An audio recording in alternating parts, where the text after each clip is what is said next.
Miklík krásne skontroloval puk Reva, ešte narážačka, krásny gól! Viedenský 2-1 po Revajovej prihrávke. Slovensko otočilo skóre v druhej tretine.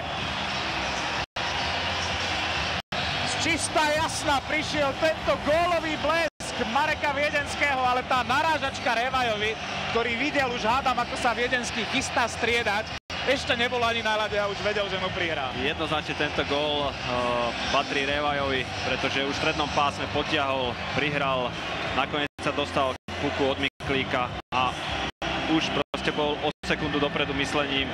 Našiel Viedenského, Salah sa nestihol presunúť a je z toho vedenie nášho týmu 2-1. Ale veľký kredit aj Miklíkovi.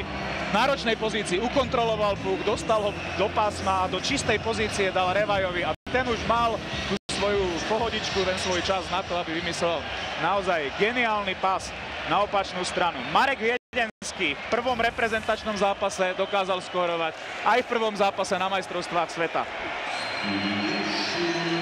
Takýchto debutantov